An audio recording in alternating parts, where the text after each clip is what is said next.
Hello, everyone. Welcome to another episode of the Guy Panic Podcast. And no, there wasn't one last week. I was traveling a bit, but here we are.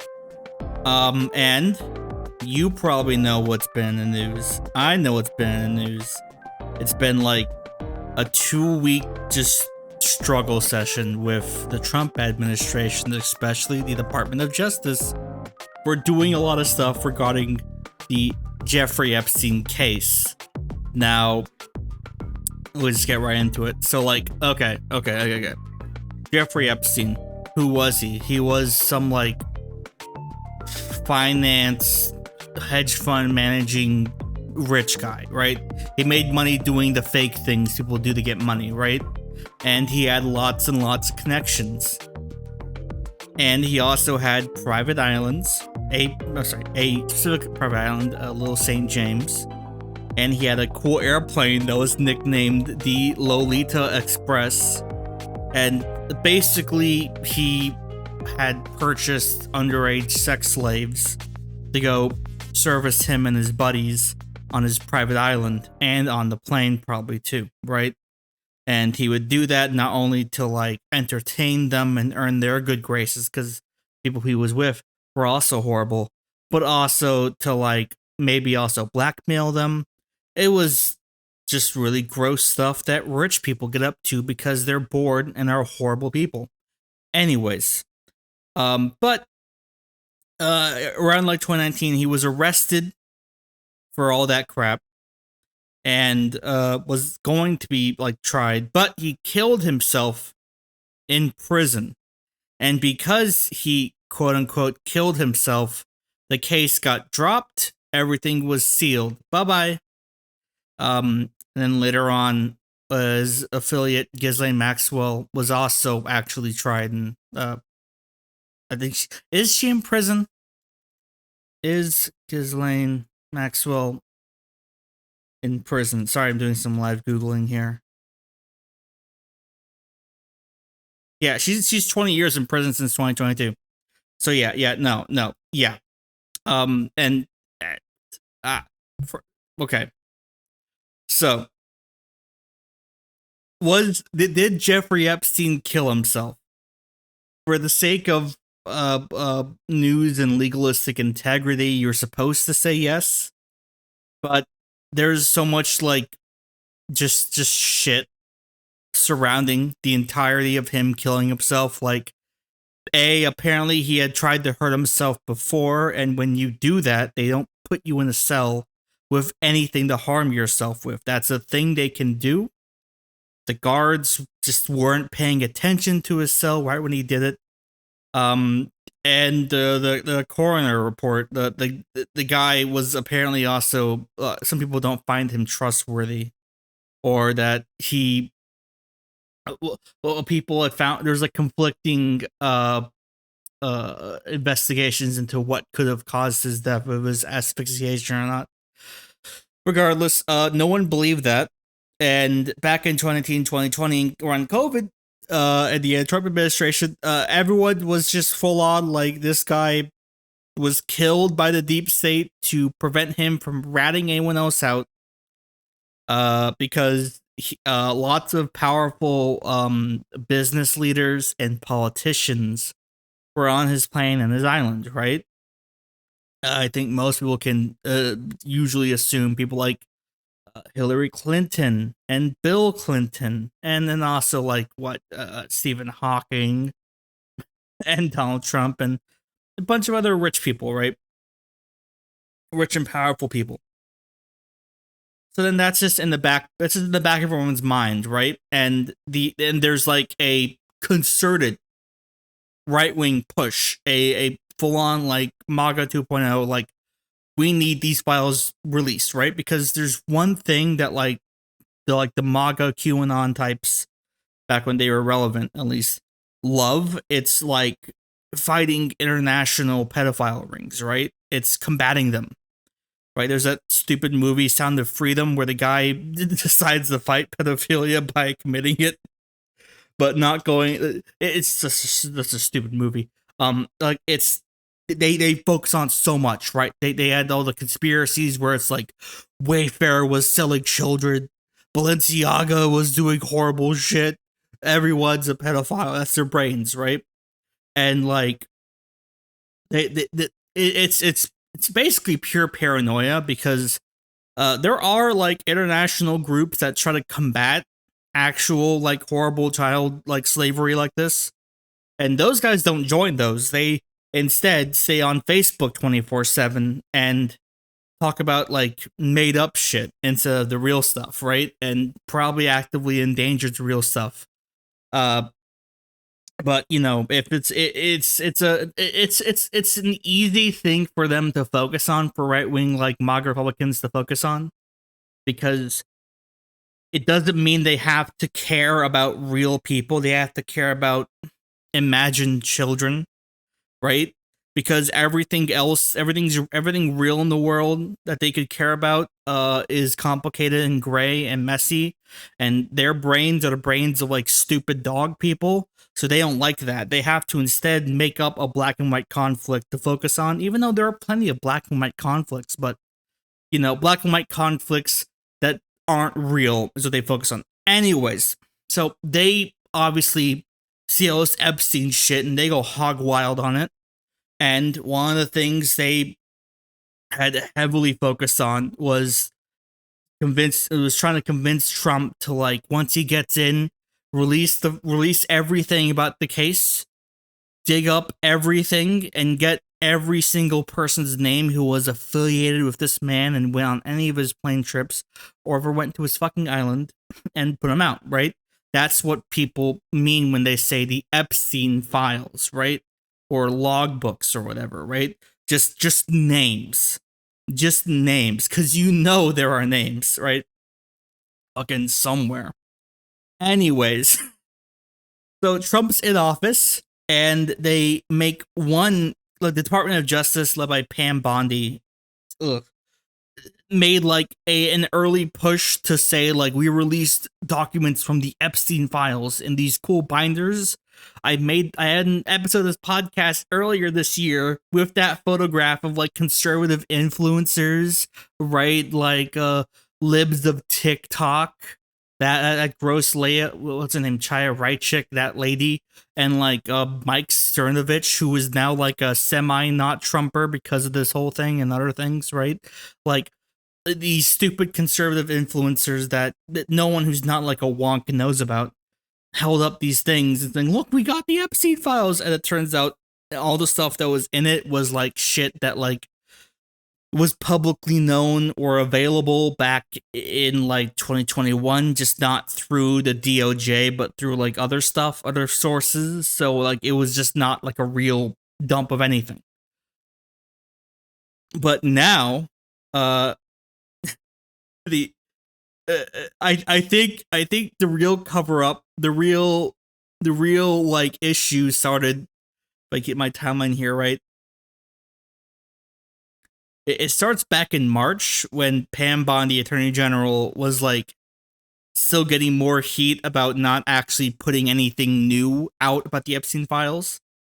Then in June, you had Elon Musk versus Trump, that whole debacle, and part of what Elon Musk did was accuse Trump of being in the Epstein Files, and focusing on that. On the same day, Democrats also started getting on the whole Trump Epstein, release Epstein Files now, right? And it just increased whatever journalistic pressure there was on Trump about Epstein. And in July, like, that's when like they put out like what? They put out the cell footage, the footage of Epstein's cell. And it was basically just static, like not much changed, except 1 minute was missing. And that 1 minute, Pam Bondi was like, that's procedure. You have to have it. The missing minute is routine procedure. And then people like look into metadata and found out like, yeah, the video was edited. Right? And that caught everyone's attention. Elon Musk then said, oh, Steve Bannon's in the Epstein Files, right? And listen, I'm not saying that Elon Musk is epic for saying these things, but it's great for me because that just increases tension. That just overall lights further like conspiracy fires, and that's just great. But the issue right now is that Trump won't. Not only will journalists not like shut up while asking him questions about the Epstein files, but Trump won't like stop crashing out over it, right? Like he won't shut up. He himself won't ignore it, which is right now what you would do with this whole Epstein shit. If you were Trump, if you were Trump and try to be smart, you wouldn't acknowledge it. You just be like, whatever. You wouldn't like get all defensive about it. But he's getting defensive about it. He's saying shit like the Epstein files could destroy people, right? He said, you know what that means? That means that there's something fucking there if it's true, right? Why would you say that? The fucking FBI deputy director, a podcast dude who's has such a dumb name, Dan Bongino, considered resigning amid AG Pam Bondi getting like harassed over the Epstein stuff and releasing nothing about it and saying that's it. That's the other thing. She said, we're done. Bye-bye. No more. She said no more. And fuck. And now Trump's saying other shit like, oh, they were made by Democrats. Democrats made the Epstein files. And it's like, okay, then put them out then. If they don't have anything bad about you, then put it out. But no, obviously there's something really bad about it that infects him. And you have to understand, right-wing people don't like this, right? Like the MAGA crazies, like your weird aunt, is heavily conflicted by this whole affair. And now, like, it's like a line being driven in the sand between not only just Democrats, Republicans, but Republicans and Republicans, saying like, okay, either release everything on behalf of Epstein, or just get over, just forget about it. We have more important things to do, right? To the point where you have like people like what's it? Speaker Mike Johnson says the DOJ to release everything on Epstein, right? Trump is saying Trump said shit. I'm going through a timeline right now. If it sounds like I'm just like going over beats, but like this is like a police blotter, right? It's like boom, boom. It's like Trump saying that like the scandal calls the Epstein scandal bullshit and says he no longer wants support of weaklings who care about it. Like he's calling the like the QAnon like remnants. There's no like real QAnon movement anymore. It's gone. But like, you know, the people who care about like weird saving children from international satanic cabals, those people who are definitely a part of his base, he's calling them like stupid pigs and to shut up and they're weak, right? Like he's insulting them. And that's one thing Trump never really did. He didn't, I mean, he usually didn't go after and insult the people he knew were his base, right? Like that's his thing. Unless you're like already an acquired target from him, he doesn't say anything mean about you, right?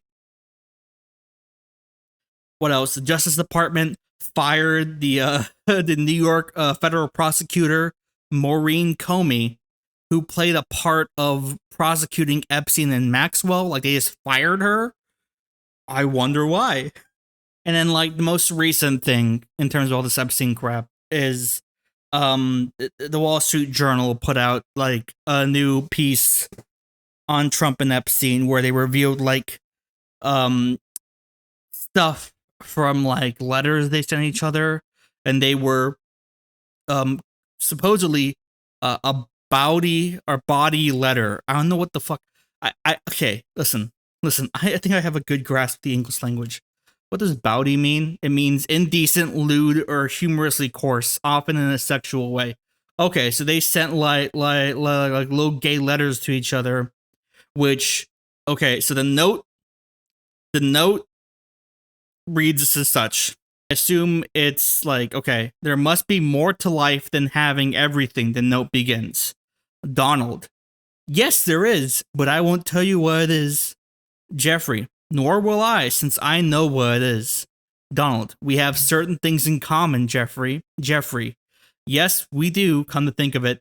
Donald. Enigmas never age. Have you noticed that? Jeffrey. As a matter of fact, it was clear to me the last time I saw you. Donald Trump. A pal is a wonderful thing. Happy birthday, and may every day be another wonderful secret. Like That's something. Okay, that's just weird. What kind of fuck? What are they? They're alluding to something, right? That's secret, you know. And now Trump's threatening to like sue the Wall Street Journal for that whole Epstein story, right? It's just funny, right? Right? But like everywhere he goes now, there are reporters asking about Epstein crap, even though he's off like doing other crap right now. I think it's great. I want this to continue, right? Because like back in 2019, Trump would like call Epstein's death like a cover up and wants a full investigation, right? It's one of those things where like, you know, and he does this a lot, where like, you know, back in the campaign or even back in his first term, he'd say, yeah, we should do this. I think I agree with this. And then now he's like, no, I never did that. Who did that? Right? I think he's almost getting like really demented and cranky in his old age, which won't be helping his base. This won't be helping him anytime soon. What a cool thing. I think that's cool. What else is in the news? Well, in terms of like just comedic stories, there was, you probably saw this. There was a Coldplay concert, right? I imagine in Massachusetts this week. There's a Coldplay concert, and they did the thing where they have like, you know, they have like the camera go look at the crowd, right, for the jumbotrons and shit, you know. And they caught like a couple, and they were doing the thing where like the guy was behind the woman and he had like his arms around her in the front, right, and they're like swaying together with the music, right, and they're both happy. The camera goes on them, and like their jaws drop, and they like very quickly go away and look at the camera, right, and then fucking what's his face, Chris Martin is like, they're either having an affair or they're very shy. And that whole video went fucking viral because afterwards people found out who these people were. Yeah, people found out the guy in the video, his name was like Andy Byron, and he's the CEO of Astronomer, some fucking fake profiting like a software development company. And the woman was that very same company's head of like HR, right? And the guy's married. I don't know. And there's a million memes going about it. People even like putting like Trump and Epstein in the faces.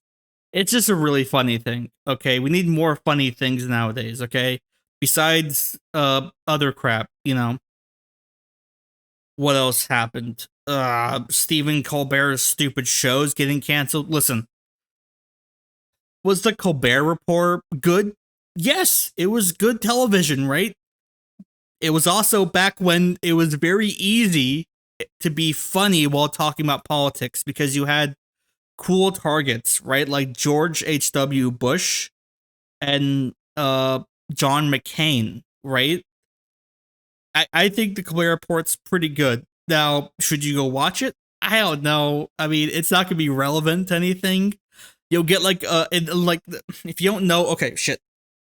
Stephen Colbert, South Carolinian liberal, capital L liberal comedian man.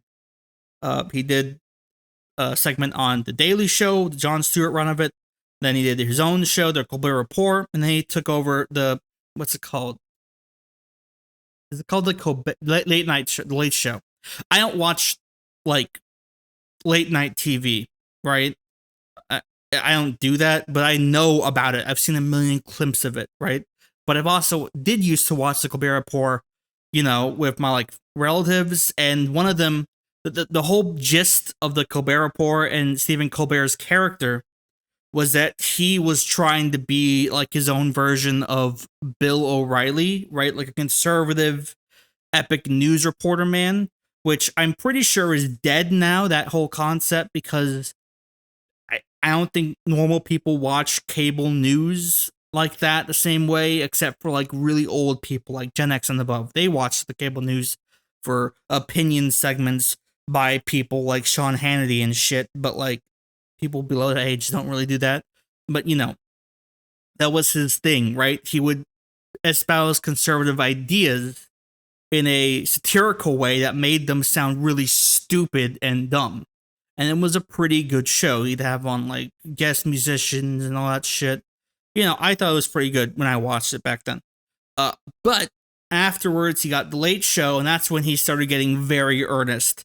It's like, what's that joke about like when the gimmick account tries to be serious for once, right? Like that's when you know, like that's when you can test their character. And Colbert's character was like of semi-hysterical, like whiny liberal type, right? Like he was one of the head figures of like the Trump reply show hosts, right? Because you know there are and there have always been Trump reply guys who, no matter what he posted or the White House would later on go to post or whatever, there were always the same dudes who like got up there in the algorithm, but all they did was just very earnestly argue with the president like he's gonna fucking read that shit, right?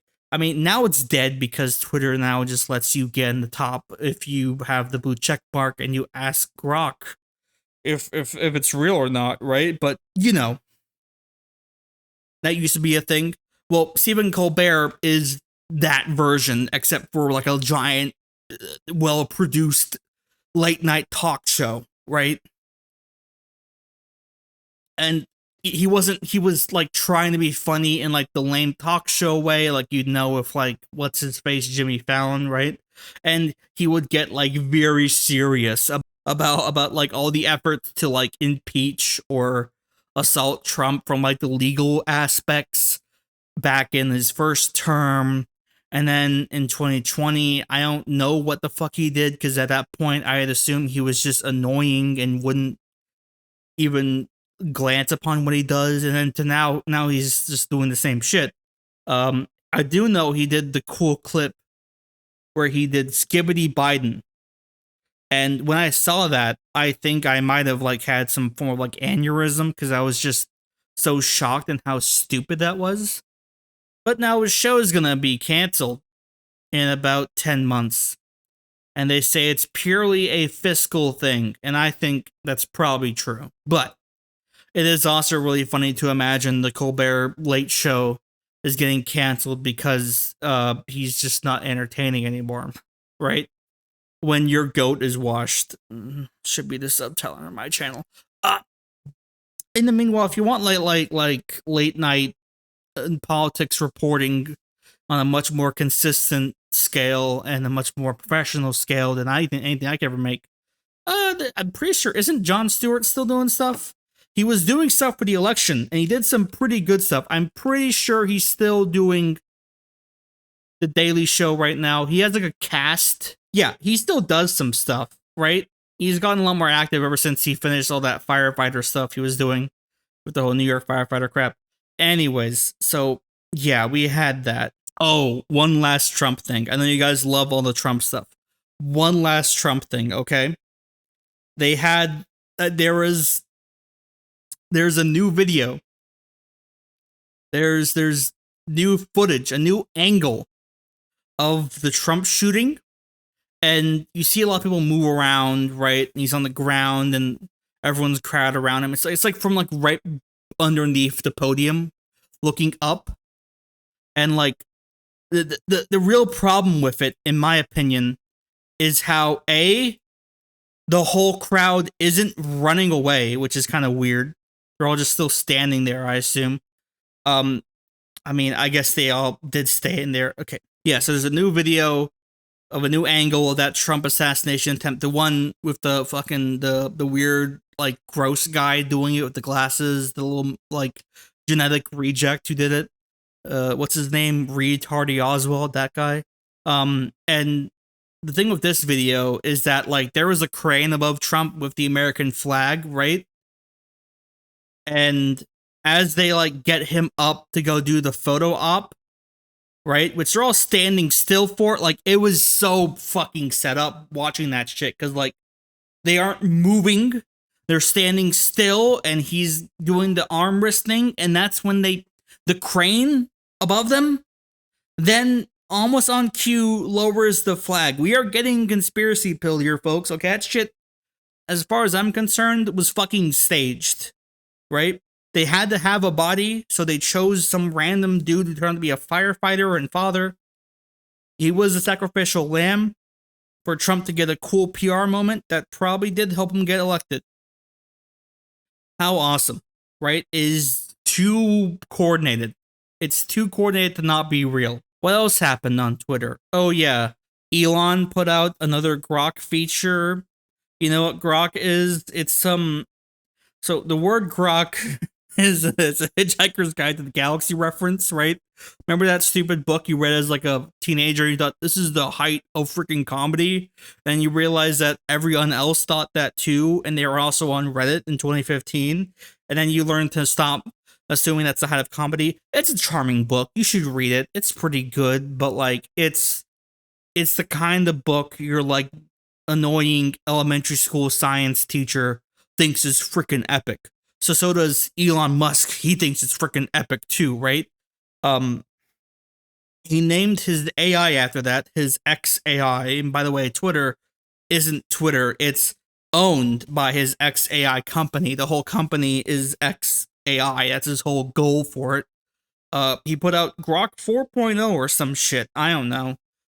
And part of that, apparently, is he put in like an AI avatar lady that you can look at, and she like talks to you with the Grok lines. I don't know what her name is. People just call the character Grok. And you can also make her wear awesome epic bacon lingerie. And it's very embarrassing.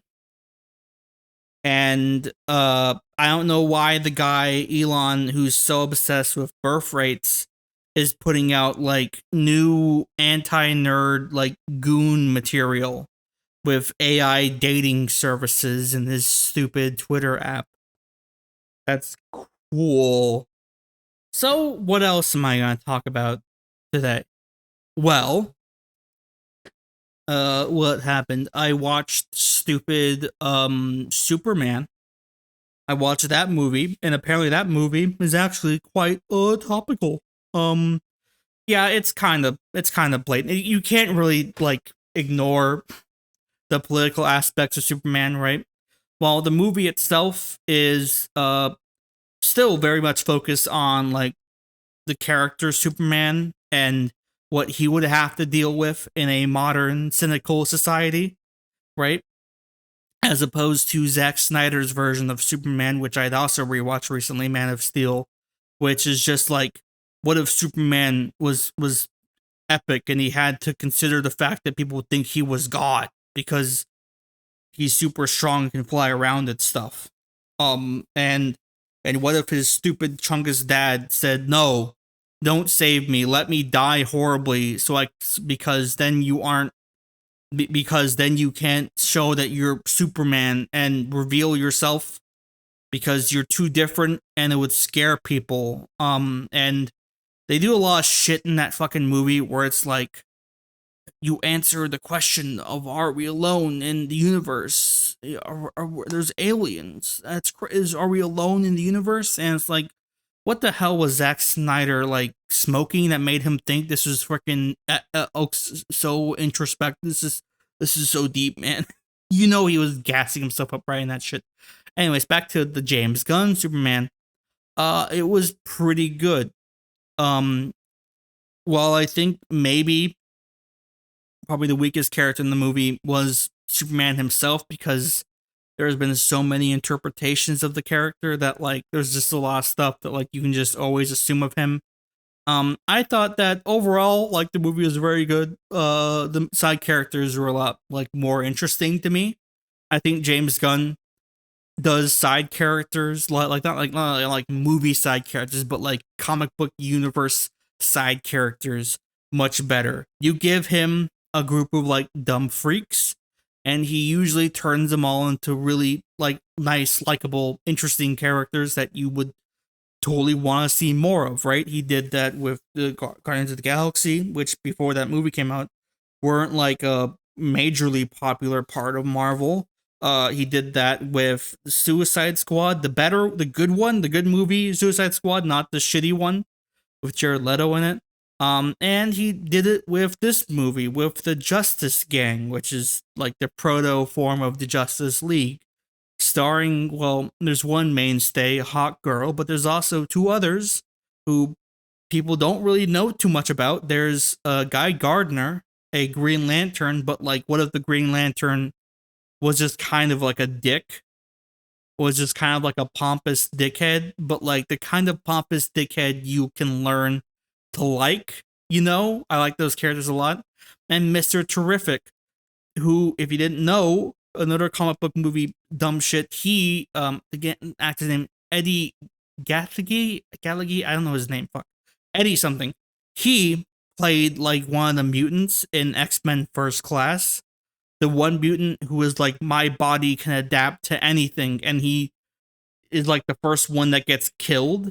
Yeah, he played that guy who was like a loser in that movie, and then in this one, he's playing like the only competent person in the whole movie because he's just supposed to be like the absolute peak of human like of just human capabilities, right? So he's like super smart and athletic and stuff like that. He's basically like Ozymandias from The Watchmen if he wasn't like thinking about how he's gonna control the species. He was just like just trying to be a good guy, you know. Um, Lois Lane was good. Lex Luthor, Nicholas Holt's left Lex Luthor was probably the best part of the movie for me because I just liked watching him. He was all in that role, right? He did a fucking amazing job as Lex Luthor. Just he mauled so well. He soy rages so well, right? Visually, like listen, people have been saying, "Oh, this movie is so vibrant. There's so much color in it," and it's like, yeah, there's more color in it than like a Zack Snyder affair. That's true, but like everything set during the daytime somewhere looks like a Capital One credit card commercial. It still ain't my shit. Still looks kind of dumb. Looks kind of bad, but I can get over that. And then on to brief spoilers here. Politics wise, there's a whole conflict in the movie where Superman has to go stop a horrible invasion of a country by another country, and the country that was being invaded was like full of brown people, and there was sand, and they all looked poor and stuff. And the invading country was like some vaguely East European like militaristic state with like a guy who's been in charge way too long, who may or may not look like an old Israeli politician, and they're like supplied with weapons by the US, and they have like Israeli style vehicles and stuff, and they want to go invade because it's their right to invade. And Superman stops him off camera at the start, and then the rest of the movie, that's like one of the things they're trying to get him on, is to be like, well, Superman, you can't get involved in foreign affairs. Who are you in charge of? And he's like, I don't like it when people get killed. My name's Superman. I'm a good person. I'm a good guy. I don't let bad things happen, right? And then of course Israelis get really mad about that.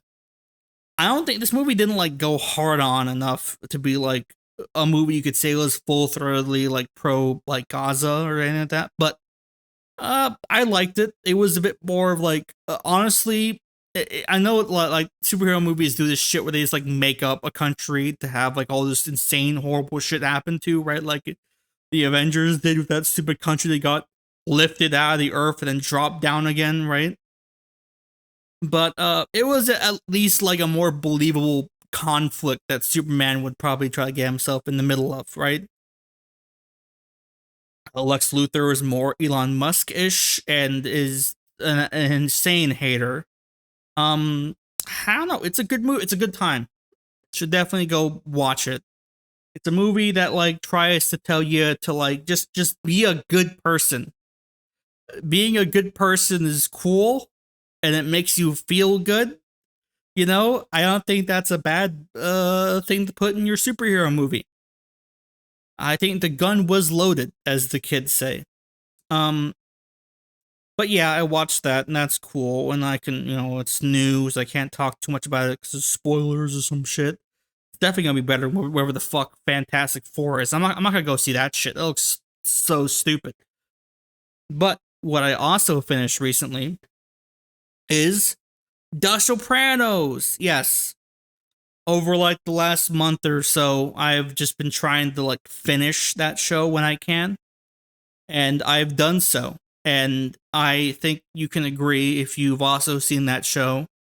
Once you watch that entire show, you kind of just don't have anything else to put inside that hole in your life now. Because it's six, technically more like 7 seasons long. It's a long show, an hour episode each, because there wasn't like commercials on HBO back then, so they had the full hour block. It's a long show. Like right now, I'm trying to fill that hole of anime. We'll get to that after this. But this show is wonderful. Okay, I know everyone knows the Sopranos exists. They know that it's vaguely about like epic Italian American True Guinea mobsters, right, in New Jersey, right, and they go bada bing, bada boom, right. That's cool. And I'm gonna get into some spoilers here for a show that ended almost 20 years ago. It's probably one of the best like stories about decline I've ever seen in my entire life. Because that's what the show is like about, The first thing Tony says in the whole show is, I feel like I'm getting at the end of something, right? Like he's missing something, like he's missed the boat on any sort of like contented life he has. And while everyone can 100% relate to that, especially nowadays, right? Like if you're my age, you feel like you're missing out on like accessible education and having like a social life and a house. Like you can very easily feel that way, right? People who are like can't even get employed even if they have credentials for it. There's a lot of people who feel that way. But the thing with Tony, and the thing that people like kind of miss the point of, along with another popular show, Breaking Bad, is that Tony is like a horrible person and is wrong all the time. And he's wrong there. Why? Because if you look back, there's plenty of flashbacks throughout the show of Tony's childhood with his dad, who he is obsessively trying to like live his life by his dad's code of like, being like a respected mob guy, a person who people like understood and listened to and were loyal to, right? Because he's having all these problems with his gangster friends. That's what Tony wants to like live up to. And sure, he might not feel as respected as his dad was, but he also has a fucking mansion. He also has a great pool. And all kinds of food he can eat. They eat so much fucking food in the show. I understand the show's like going over like months and months of events. So like, of course, they'll have plenty of extravagant dinners all the time, right? But like almost all the scenes in the show was about eating, right? It's just them eating with each other and getting into the shit with each other, right? He has all this shit, and he's like, nope, I can't do it because he's having all these panic attacks. He's having the realist depiction of panic attacks, almost like in Boots. He's having realistic depictions of panic attacks in front of his friends and family, and he goes to a psychiatrist. And like the first season of the show is a lot more like straight, almost like not really sitcomish, but like normal television, right? Where like it's not like truly cinematic in the way that like movies are, It's not even all that like, it's not like grounded either, right? Because like the first thing you see Tony do as like a mob guy is just go beat a man half to death in broad daylight. Meanwhile, in the later seasons, he doesn't even he's scared to leave his fucking house, right? Like he's doing everything remotely because he doesn't trust the fact that like because of Rico and shit, he can get locked up very easily, right? So the first season is sort of a bit cartoonish, like a TV show is, right? And it's like, what if a mob guy had to go talk to a psychiatrist? Hey, a therapy. He had to go to therapy and get Prozac. Whoa, right? But there are still plenty of things developing in that show, right? You mean his dumb family, right? AJ Soprano, a just stupid idiot failure who doesn't succeed at anything in life. Um, the elder sister, Meadow Soprano, who is like smart and competent and responsible, but at the same time is like insanely hypocritical in how she views herself and her family, right? And then you have Carmela, Tony's wife, who like again has tons of reasons to hate Tony, right? Because as a mobster, he constantly cheats on her. He's constantly going behind her back on things, and you know, and then like getting into problems with like disagreeing with how she's gonna treat their children and their friends, right? And they do have a part in that show where they kind of separate for a bit. In fact, I think it was even twice, whatever.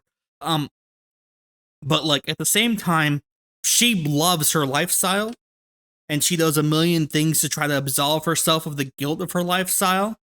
And in the grand scheme of things, she's just not better. And then there's Tony's second family, his mob friends, right? The mainstays being Christopher, a up and coming ambitious mob guy who is like a stupid drug addict. He's genuinely illiterate. A famous thing from the show is in the first season where he's offhandedly like trying to write like a script for a movie. He wants to write. He wants to be a screenwriter, and the screenshot they show is like beautiful girl, thank you, with like 8 exclamation points, and then there's like the character, I forget his stupid name, some stupid WAP character name, and he says, oh, his name was Chip. Chip, the main character, he responds to that girl saying thank you by saying, I must be loyal to my capo. And the way he spelled loyal was Loyle, because he's stupid. And that kind of like endears him to you, right?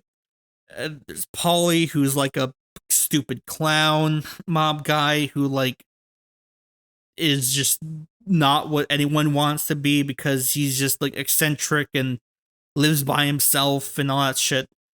Still, who's like the more straightforward and steady hand of a mob guy, and all their little accomplices, right? Later on, you get Bobby. I love Bobby, right? Bobby Bacala is another up and coming mob guy. He's a big fat dude with like this like husky voice, and his whole thing is that like, what if there was a mobster guy, but he was just like a fat like dumb dad who doesn't seem violent at all, right? I don't think he isn't killing anyone until one of the later seasons, right? He's a very charming person. Then you have like Tony's extended family, right? Like his mom. Oh fuck, dude, his mom, fantastic character, just the most miserable fucking person on the planet. Junior, just this also equally miserable like senior mob guy who only ever likes making jokes. That's the only time he ever looks happy in the show. Every other time he's just pissed off and angry and upset that he doesn't have any kids himself, and he lives in a stupid shack and is thwarted by Tony into being like mob leadership. And then Tony's sister Janice, who is just insanely obnoxious. Every scene you see her in, you know some stupid, inane shit is gonna happen because she's like, initially she's like a new age hippie lady, but then she just reveals how like greedy and like pernicious she is, right? And it's just like every scene of her is just awesome. Um, yeah, and then usually the way the seasons work is that, like, except for the first one and the last one, is like we start off, we see where all the characters have moved on with the time moving because the show goes on with like their age, right? Like you see AJ turn from like a stupid teenager into an adult, and Meadow somehow does like the fucking Drew Pavlo bit of just being in school for most, like, literally 7 years, but whatever. You see where they're all at, and like usually the second scene of that whole show showcases the next guy who the season's gonna sort of kind of be about, right? People like Richie Aprile, right? Or Joey Pants's character. How am I forgetting his stupid name? You know, the actor Joey Pantoliano, he played what's his name, Cypher from the Matrix, the first Matrix movie, the bald guy who's like colluding with the agents and going, you know, I want to be somebody, maybe rich and famous if I betray all mankind to get the real stake in the fake fucking Matrix, eh? You know, Ralphie, fuck. His name's Ralphie, who's just like the grossest, just the most disgusting man on the planet. Like, just so reprehensible. He's awesome. I love Ralphie. And then you didn't get, fuck me, I'm so bad with names. The guy who played the scientist from Spy Kids 2. What's his stupid name? What's the fucking actor's name? Steve Buscemi.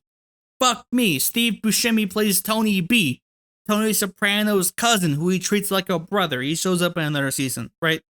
You have those guys. They fill up the middle of the show.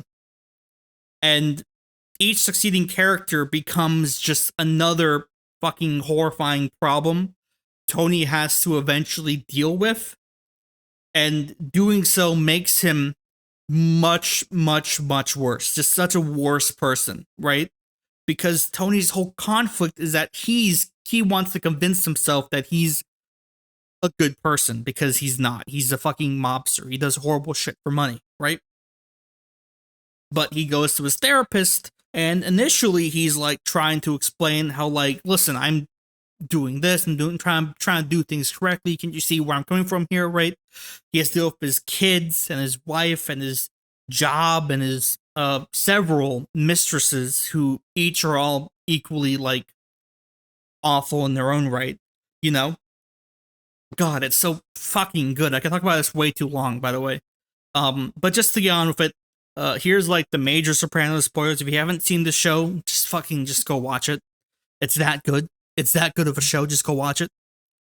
The last season is fantastic.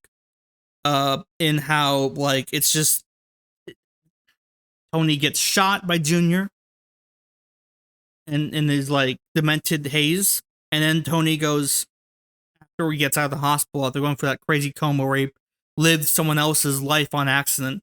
By the way, this show has like amazing dream sequences, very good. Tony just goes, you know what? I'm just grateful to be alive every day. He does that, and that's where you know he's fucked, right? He's already killed Ralphie. He's covered up Richie getting killed. And he's already killed his own fucking cousin, who he treated like a brother, right? Like, he's already just given up on trying to maintain any sort of moral horizon, trying to hoard his wealth, right? And you know, the final nail in the coffin in that season is really when he kills Christopher, a person he assumed he treated like his own kid brother, who had done a lot for him, including kill his own goddamn fucking fiance or wife. I think she's wife at that point. And, you know, Tony just A, doesn't like him, B, thinks he's gonna, like, since he's a drug addict, he's gonna get into a horrible car accident with his daughter, so he doesn't want, you know, maybe that's like a great excuse for him to murder Chris. But, you know, he does that. He gets into like a brief mob skirmish where a bunch of his friends get killed. And the last episode is like the most depressing thing on the fucking planet, right? So where's Tony at here? His son is working for the mob now, albeit through a mob business run by a genuine idiot named Lil Carmine, right? Where he's just gonna go work with Lil Carmine on his own film stuff, which mainly includes porn, and he's just gonna stick around, probably live in his dad's house for a while and just not do anything interesting or productive with his life besides working for mob shit. His daughter, Meadow, gave up on all of her aspirations in college and stuck home and parrots all the shit Tony said about being a real Italian American. Right, because over the course of the show, Tony keeps conflicting with her and who she dates and associates with, right?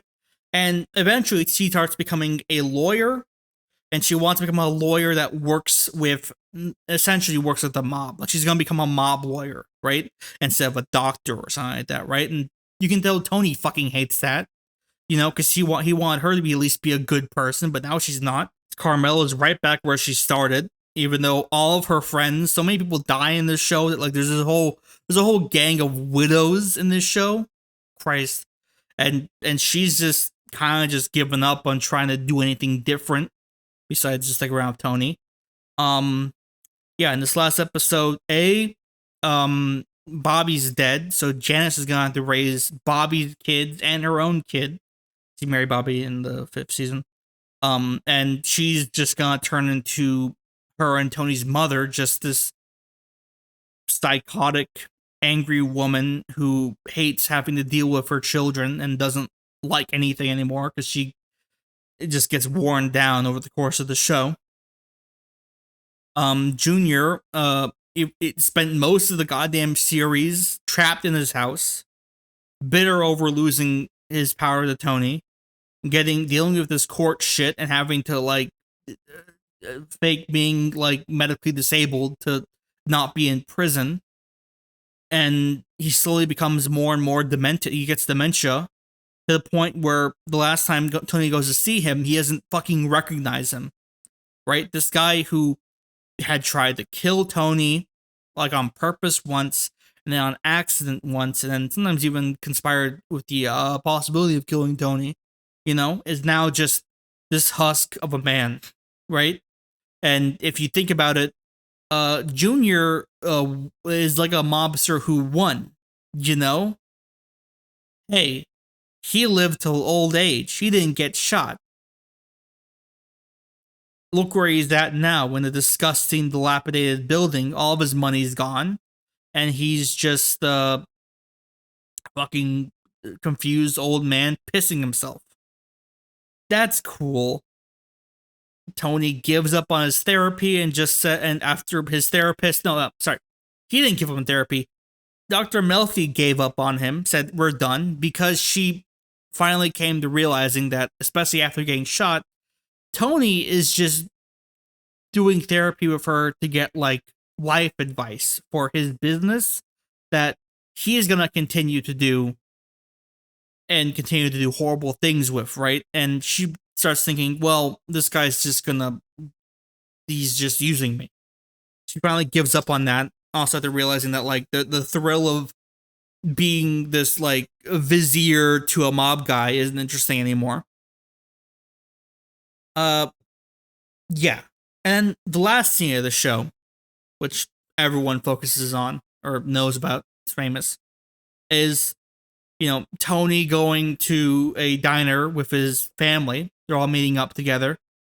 And as he's sitting there, right, they play Don't Stop Believing by Journey. Or Believin'. I don't know what the fucking song's called. Fuck. It's old. Everyone knows that fucking song.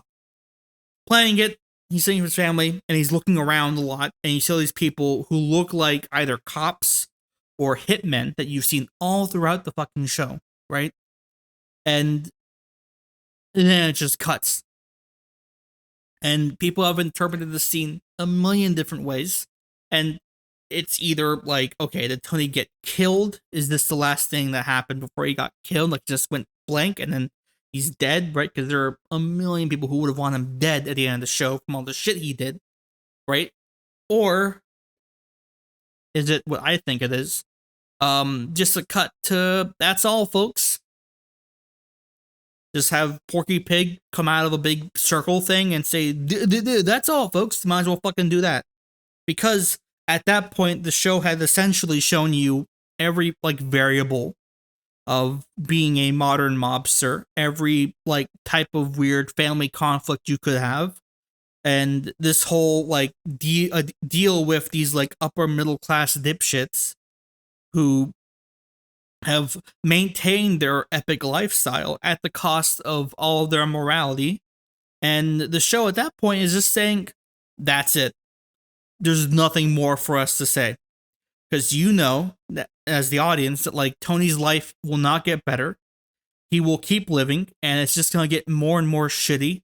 Another scene in the show, which in the last episode, which is just Tony, like, he's having lunch with his, like, lawyer because he is getting caught up in some legal shit, which happens all the time in the show, but he's getting caught up, and his lawyer is, like, not paying attention at all while just telling Tony to not worry about the case because they have ways of dealing with it. The lawyer's more focused on, like, patting a ketchup bottle over and over again to get the ketchup out, and it's just so fucking irritating watching that, because you can just tell this guy doesn't give a shit if Tony goes to jail or not, so that's comforting for him. And the only guy there, besides Tony, at the moment, is fucking Paulie Walnuts, the fucking stupid joke character, the guy who's, like, comically idiotic. That's the last guy remaining, right? There used to be a whole street full of people, right? There's a great scene where, like, you see the whole gang in the second season, right? And it's a pretty, like, happy scene with these horrible mobsters, but now it's just him. Fucking amazing. And the whole show is sort of about, like, decline, about this, like, these, like, American institutions and culture getting eroded by this endless chasing of profit and maintaining extremely comfortable lifestyles. There's plenty of examples of it from the show. I think a pretty prominent one later season is, like, Tony's selling off, like, a piece of land he owned that's, like, pretty, like, historic, that people like appreciate a lot, you know. There's, like, a local mom and pop shop, and Tony gets approached by a lady to go make it into a fucking Jamba Juice. And because Tony needs all this money, right? He says, sure. And that's cool. That's cool. That's cool. Anyways. Really good show. Don't know what I'm gonna do now with my life. I'll probably get into more of the seasonal anime. Apparently there have been a lot of really good seasonal anime out, so I'm gonna probably catch up on those. Anyways, folks, thanks for the half political podcast, half me discussing media crap podcast. Thank you for Patreon supporters. I am working on next video, okay? Something yandere dev, something, I'll start reading email questions with a chalice of milk. A glass chalice, crystal chalice of milk. I'll start answering questions with that, right? Anyways, see you next time. Bye!